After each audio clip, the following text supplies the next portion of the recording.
Okay, let's check this that you guys can hear all right. How's the sound over here? Sound okay? It's fine.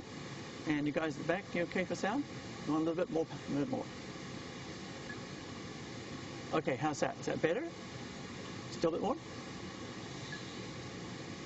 Right, how's that? Good grief.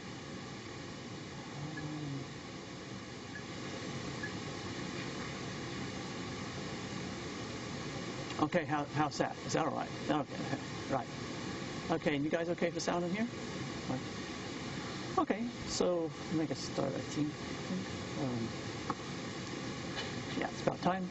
So make a start. So today we should be able to finish off the section and then start on the options. So a brief review of what we covered last time. The main thing we talked about last time was the margin accounts and how they work, what they do. So the previous lecture before that, we talked about this thing we call novation, whereas when two traders actually make a trade in the exchange market, then their contracts, they get shifted over to the clearinghouse. And of course, what happens when the clearinghouse takes those over is that it has default risk on both sides. It has both sides of the contract, so it has default risk on both sides. And the economic purpose of having the margin account is to protect the clearinghouse itself against the risk of default by either trader. And that includes all the traders that they have. And the way that the margin account is operated provides them with several layers of protection against default. The first one is that there's a specified level which is called the initial margin, which any trader must deposit in order to be able to open a position in the first place. And the size of that initial margin is set in such a way that one would not expect that a single day's price movement would take them into a loss position in terms of below zero, would not wipe them out completely on a single day. So that's their first layer of protection. The second thing that they have is that they actually value the position of all the participants in that market on every day. And if your contract has gained value, they credit your account with the gained value. If your contract has lost value, then they take that money out of your account, effectively transferring it over to the other counterparty who gained it. And so this is where a second level comes into play. There's a second level below the initial margin, which we call the maintenance margin. And again, there's a reasonable way of setting that. But the key point is that if your balance in your account drops below the maintenance margin, you get what's called a margin call. And that's a requirement that you add more funds to your account, and you must bring that account level back up to, at bare minimum, the initial margin. And typically, this process of valuing, transferring the money, it's called marking to market, and it usually happens once per day. So there's another layer of protection. A thing that it can do, which isn't done very often, but if the markets become very volatile, pretty much every market has the ability to do this marking to market, and if required, make a margin call more than once per day. So if the markets are becoming volatile, then they might mark to market more than once a day, and if your account drops below the maintenance level during the day, they can put out an intraday margin call. And again, you have to respond to that and put more money, bring it back up to at least to the initial margin. No problem with putting more. Then the final thing that they have that protects them is that in the event that the trader does not respond to the margin call in the time allowed, then what they do is they simply close out that particular trader's position and basically push it to the top of the queue in the market so that it immediately executes and closes their position out. So if they had a long position, then it takes a short position to cancel it. Conversely, if they had a short position, puts them straight up on the top of the queue, takes a long position and cancels their position. And so between the operation of the margin accounts and these other mechanisms, the clearinghouse itself very well protected against default risk and almost never sees any money lost in these accounts because of the way that they can operate. Very well protected. And that's it. That's the purpose of it for them. We did talk a little bit about leverage, and basically when we saw like how some of these things worked, how the initial margin was set, how much price risk you got, essentially the ability to take on a large amount of price risk for a comparatively small initial outlay. And so that ability is something that we call leverage. Talk briefly about the long hedge and the short hedge. If you're actually a hedger rather than a speculator, if you're going to buy the asset at the end of the period, say you're a user of the particular asset, say wheat, then you naturally become a long hedger. But if you're on the producer side, say if you're a wheat grower and you want to hedge, then you naturally would take the short side, because at the end of the period you'll be the one who would be selling the asset and receiving the funds for it. So this brings us to where we are at the moment and the risks in the futures market, because of course there's some other risks apart from the fact that the price might go down. So first one up, what is a basis risk? When we talk about a basis risk, what is a basis risk in the futures market?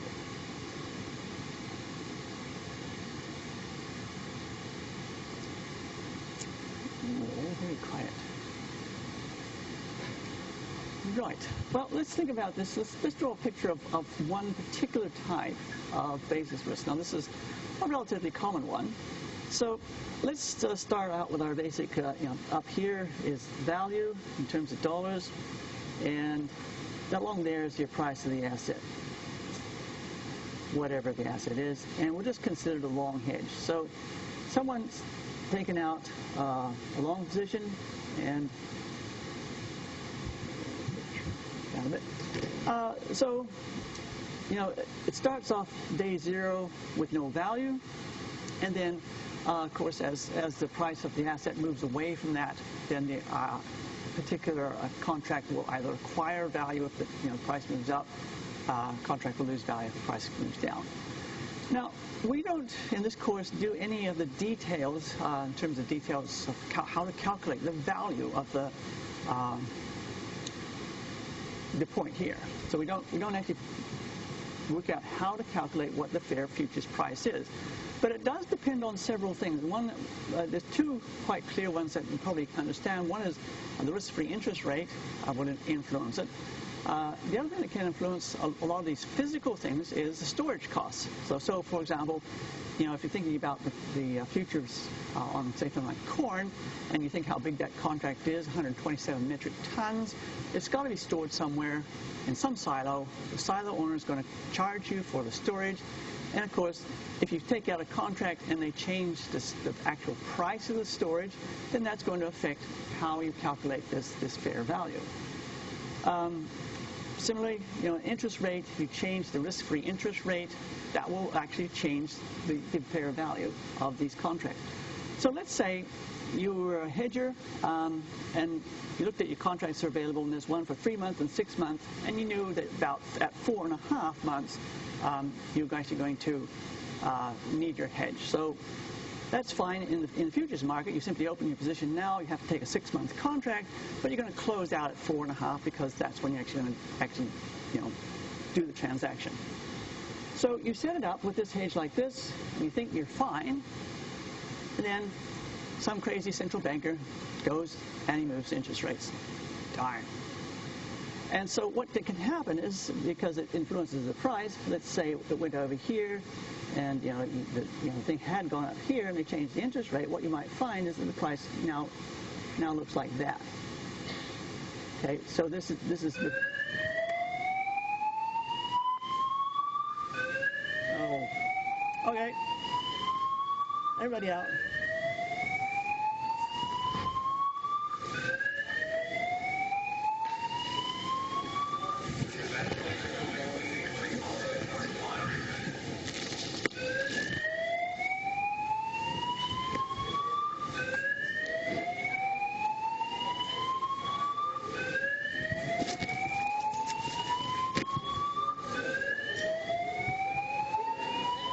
Yeah, I probably should.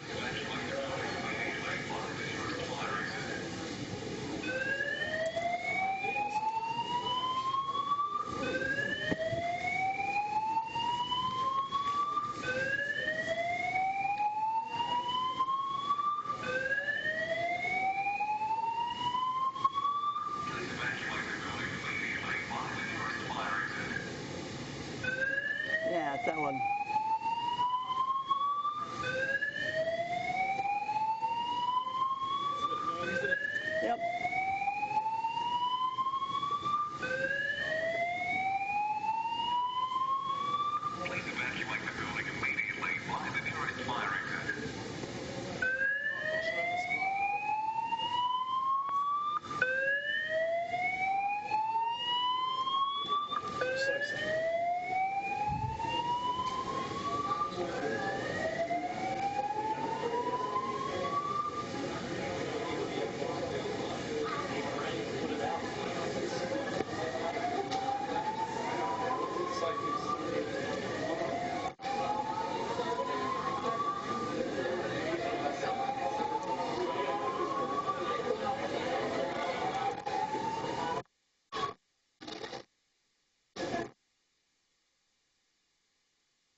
Because you formula is using the ratio formula used, which number used. Yeah.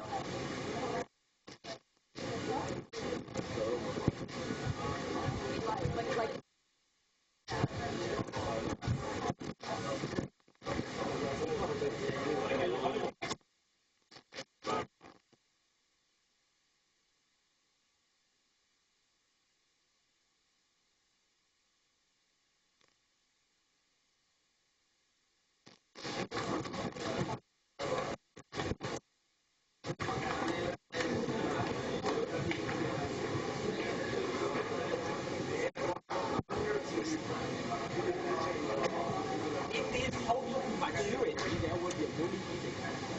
So there's no price range. It's just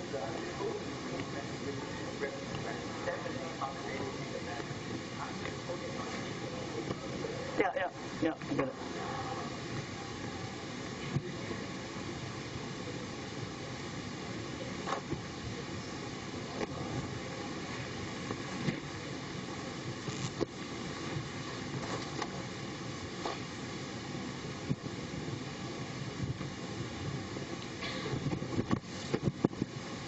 Okay, so I'm not sure if everybody's going to come back, but anyway, we'll just record it. So if they're coming in late, well, still coming back, that's fine. So carry on now. So basically, where we were talking about what is the basis risk, and the basis risk has this problem that. Although we don't actually look at how you calculate where these points are in terms of the value of the future price, how you set that future price relative to the price today, there are things that you take into account, particularly the key ones is if there's storage costs. If you're dealing with stocks, something like dividend payment is important, and in many cases the risk-free rate is important.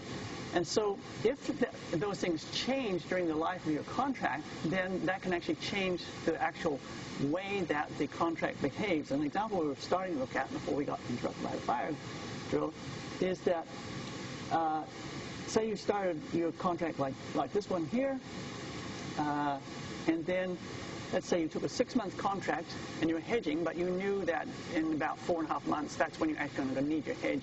And at that point, you would then close out your position.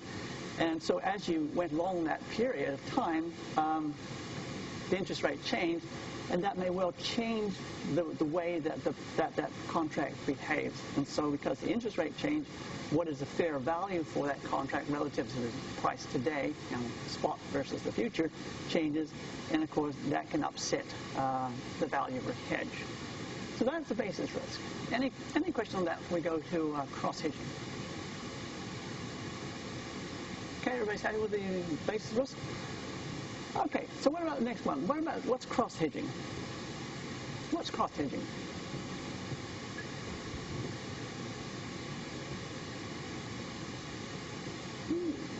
Nobody knows. Well, many times the asset you want to hedge doesn't have a specific contract out there that you can use. And like, for example, say you wanted to hedge something like, coconut oil. If you're a coconut oil producer, you may find that there's simply no futures that you can go and buy. So you've got to find something nearby, and you simply try to find something that's relatively correlated with it. So something like this one, you probably get a very good hedge out of something like this. So if you were a fund manager and you're hedging your portfolio of stocks, in your U.S. fund manager, you might use something like the Standard & Poor's 500 major index. But of course, the stocks that are in the Standard & Poor's 500 are probably going to be different to the stocks you hold as a fund manager. And so there's some mismatch between what you're holding and what you're hedging against the particular futures contract they're using to hedge it with. Second example there is, if you're going to hedge mortgage, if you're a bank hedging mortgages, typically you're going to have to use something like a treasury bond or treasury bill of some sort to hedge that. And so there's a mismatch between the two. Okay, let's go down to the bottom. What's a related contract risk? Again, it's the risk in the market. What's a related contract risk?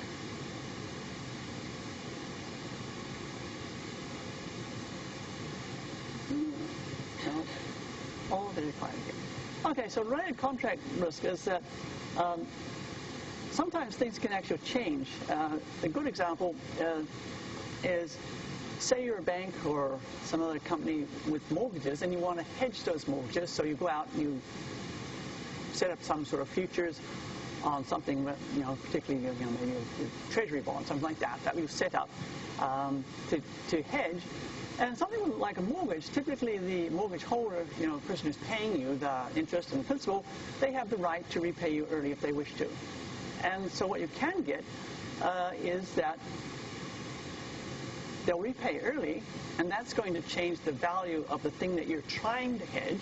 And so the relationship between what you're trying to hedge and what you're actually hedging with, particular futures you're hedging with, the relationship changes between them because of changes in the actual thing that you're trying to hedge.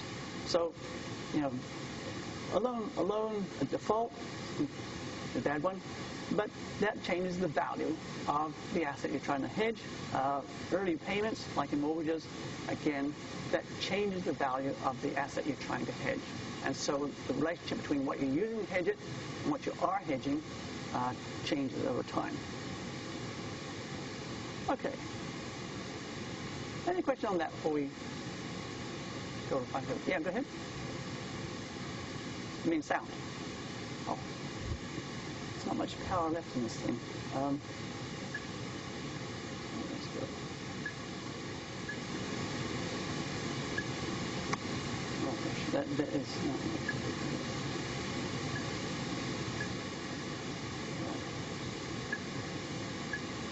Okay, how's that? Is that any better? It is better. Okay. There's next to nothing left in here in terms of power. Okay, any other questions apart from the sound? Okay, moving along. Futures exchanges, there's quite a few of them. The biggest one at all is the CME. It used to be the Chicago Mercantile. They merged them in 2007, and that's now the biggest one in the world. But there's a lot of others. You can see there London one, Montreal, one in France. Sydney's futures exchange is quite big. Singapore, Europe. Very small one here in New Zealand. The New Zealand Stock Exchange is developing a small derivatives market. It's still very small, but it is there, and it is being used a little bit, and the use of that is growing. So we're seeing derivatives brought in here in New Zealand as well. Oops, wrong way. Try to say. Moving on to the regulators. Typically people who trade in these markets trade around the world, and so it used to be just the domestic regulator would regulate their domestic market, but now we see a global regulation. So when you think like the ASX is our big derivatives market here in Australia and New Zealand, when we say they're subject to oversight by things like this, like U.S. Commodity Futures Trading Commission, Securities Exchange Commission, and so on, the oversight is, in one sense, it is indirect, because often what these markets are trying to do is that they're trying to attract trading. Okay, their business is providing the market. The more trading they get, the more money they make. So they try to attract trading. And to attract trading, particularly out of a regulated sector from overseas, then for the overseas regulated sector to trade on your market, you must comply with their regulation. So the ASX will voluntarily comply with U.S. rules in order to try to attract U.S. business to their market. And same with these other ones. So the ASX complies with United Kingdom rules in order to try to attract trading interest from the United Kingdom, and so on. Looking at the ones in the United States, this one here, the Commodity Futures and Trading Commission, was formed by the U.S. government, and it's specifically there for the futures market. So if you look at the things they do, we're looking at problems of price manipulation. So basically, they don't want these markets, somebody trying to actually manipulate the price to their own advantage. They don't want the market to get congested, so market isn't cleared, orders not settled. And again, problems with pricing, they look at that. But if they find problems, like illegal problems, they'll turn those problems over to the law enforcement agencies to chase them up. Now, in terms of putting contracts on these markets, this point here, that they review proposed contracts for commercial need and public interest. So basically that says you can't just create a contract on anything. You have to demonstrate that there's actually a clear economic reason for having it. And then not only that, you have to indicate that there are going to be people out there who are going to trade these things. And if you can demonstrate those 2 points, and then you can put a contract on. And sometimes when you think of those weather-related ones, like hurricane futures, temperature futures, and so on, initially you might think, well, that's kind of a strange thing to have a contract on, but they've been able to demonstrate the economic need for them, and then, of course, interest, and then they're allowed to go ahead and put those things up. So anybody who lists on here with any type of contract, the traders themselves, they have to comply with the rules. And if you don't, then you can actually be prevented from trading. The Securities and Exchange Commission is typically really more about the equities and bonds, but they have they regulate options in the case when you have an equity as the underlying asset. And so when you think about the futures market, we have, on the previous slide, we had this Futures Commission, TUBAC. Between both of them, they both have an interest in the market, and so they regulate that market together. So final summary.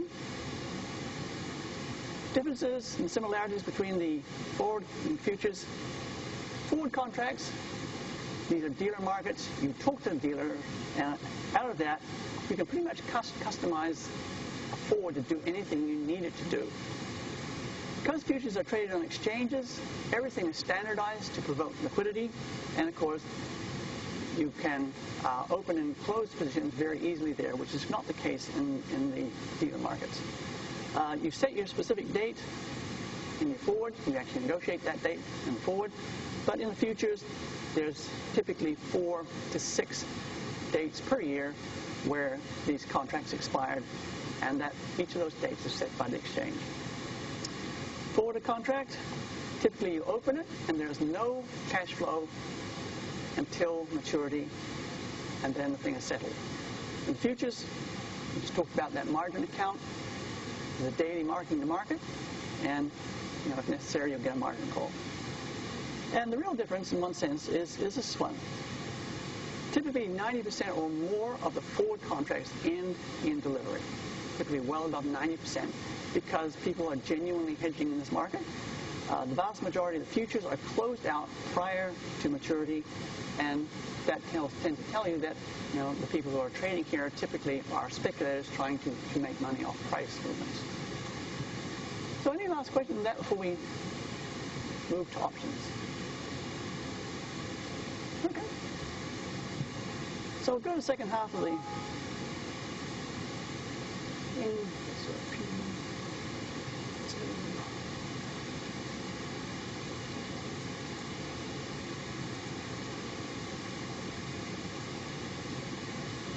So probably at this point, what I'll do is I'll show you the relative sizes of the markets in terms of these derivatives.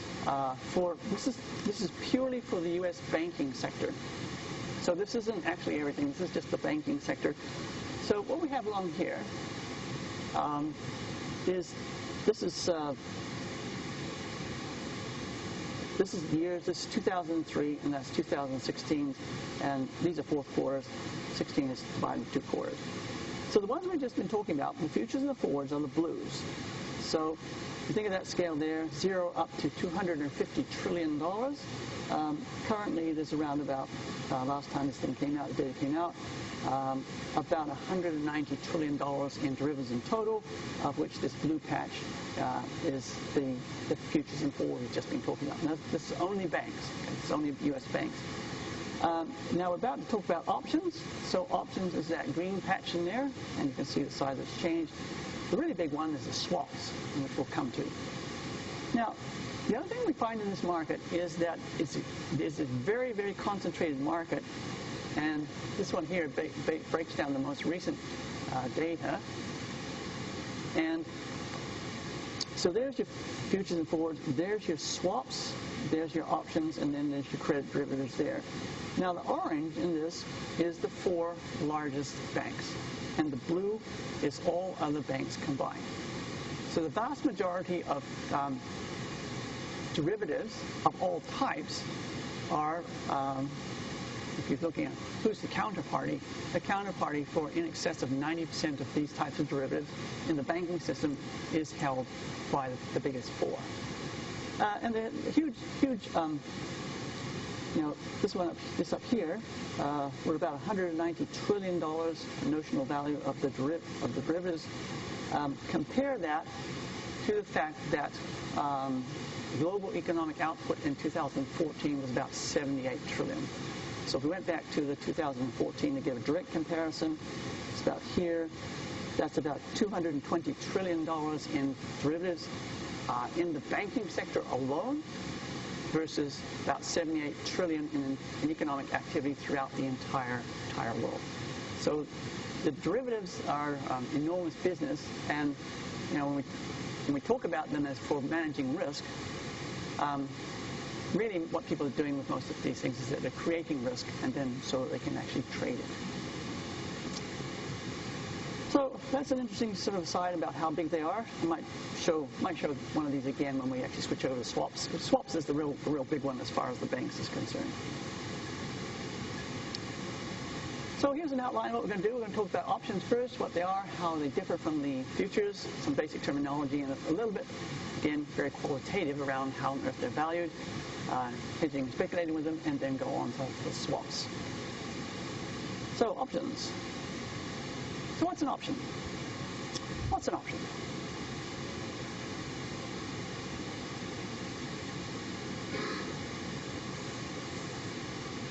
What's an option? What's an option? You don't know?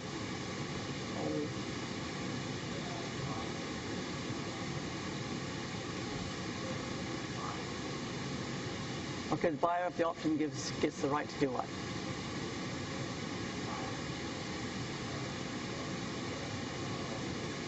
Okay, so key point is in the option is that you have a right, and depending on how it's structured, that right is either buy or sell, but you have no obligation to do so. So if you have an option, you would only use it if it's actually going to be profitable to you. If it's not going to be profitable using your option, you don't have any obligation to use it, so you don't. So what's a call option? Take a call option. What's a call option? I think we met these before. Where have we met a call option?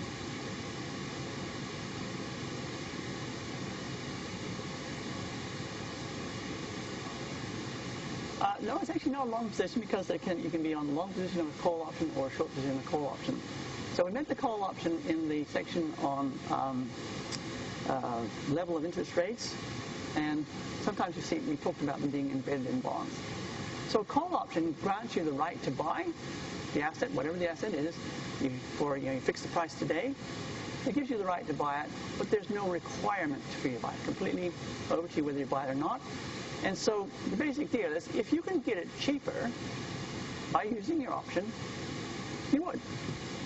If you can get it cheaper by going out and buying on the market, you don't use your option, you go and you buy on the market. So what about a put option?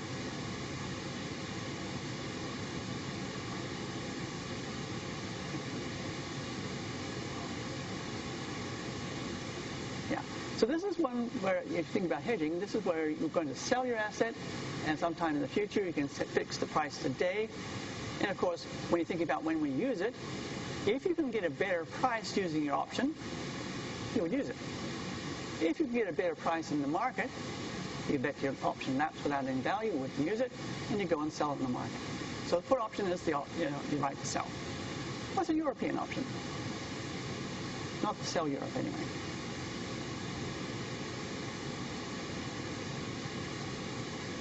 Okay, the two differences. Now, there's a whole range of different types of options, but the only two we're going to cover in this course are the European option and the American option. And the basic difference is that with the European option, there is only one day that you can exercise it, and that's at expiry. So say it's a 3 months option. 3 months from now, you have to choose whether you exercise or not. That's the European option. An American option, say it's a 3-month option, you have the right to exercise at any point up to and including that expiry date. So European, you get one chance right at the end. American, you can use it at any point up to and including that final day. And that's the difference between them.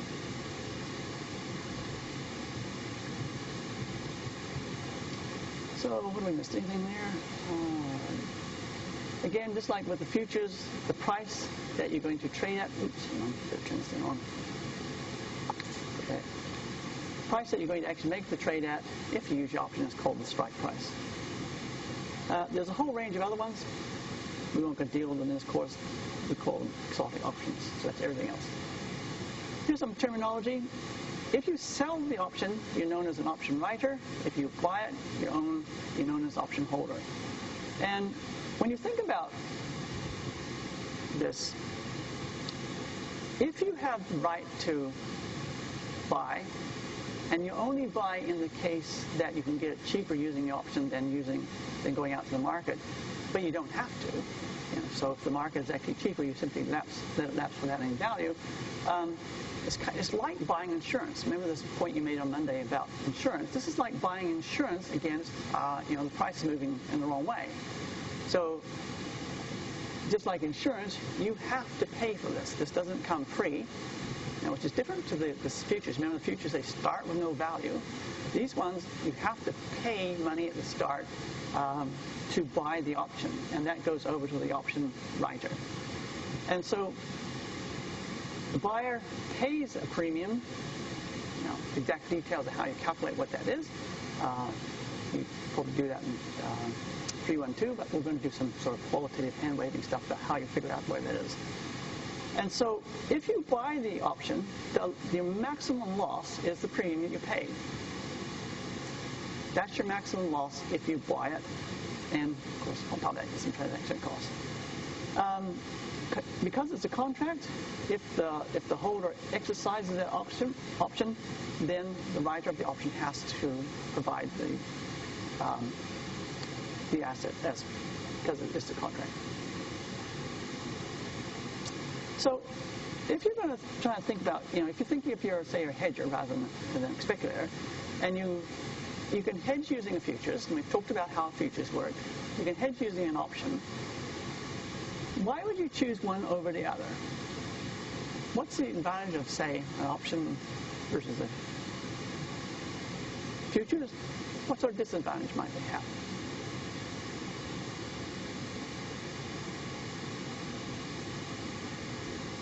Anybody think of any advantages or disadvantages of either relative to the other?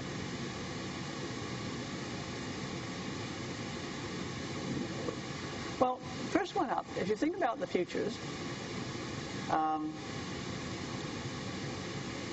they start with no value. So in one sense, apart from that money that you put with the clearinghouse, there's no cash flow associated with that. And particularly if you go into a forward market, hedge there, essentially you can get in for zero cost.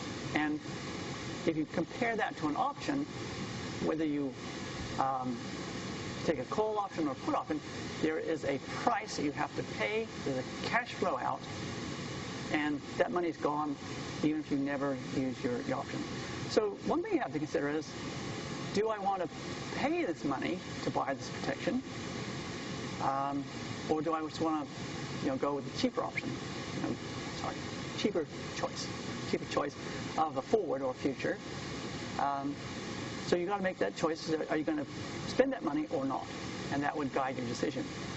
Now, the other thing that you can think about in these things is when we're talking about the futures, if your asset matches the contract, you can pretty much completely eliminate all price risk. Now, the problem with that is that if the price moves in your favor, you don't get the advantage of that. Okay, so one of the things that an option can do is if the price moves in your favor, you can still take advantage of that with an option. You can't take advantage of it with a future. But as we just said, that ability to take advantage of a price movement in your favor comes at a cost. So you have to weigh these things up and make your decision as to how you're going to go ahead and hedge if you're a hedger. So here's the basic diagrams of the payoffs. So this one's here's the call. So that's the call, that's the put, and this one's the futures. And so if you take the call option and you buy it, in this case it's a $5 to buy the call option, then of course you start off at a loss of $5. But if the price moves in your favor, and say the strike price here is $40, if the price went over here, say it was 48 in the market, you wouldn't buy it on the market because you can buy it for $40. Instead, if it went down here to 25, you wouldn't use your option because you can get it cheaper on the market. But the ability to benefit from a price movement in your favor while cutting out the bad stuff, that costs you money, in this case, $5 for each option. The put option is the other. If you were going to sell here, if you take the long position in the put option, you're guaranteed that you're going to get at least $40 for your asset. But of course, you have to pay for that protection. If the price goes over here and you get more on the market, say it went up to $50, you wouldn't use your option. You would actually simply go and sell it on market because you can get a better price. Whereas if it goes down here, you would use your option and sell it at 40 rather than selling on the market. And of course, that ability to get rid of some of the bad stuff but still take advantage of the good stuff comes at this cost. In this case, $5. Whereas, that's the futures. Basically, it starts at no value, and you completely eliminate both the good and the bad. Okay, I think our time is about out, isn't it? Yeah. Okay, so covered that. And that. Okay, so I think are we out of time? Yeah, looks like we are. So we'll pick it up at this point on Friday and carry on. If you want to ask any questions, I'll be around for a while. Otherwise, we'll pick it up here next time. Okay.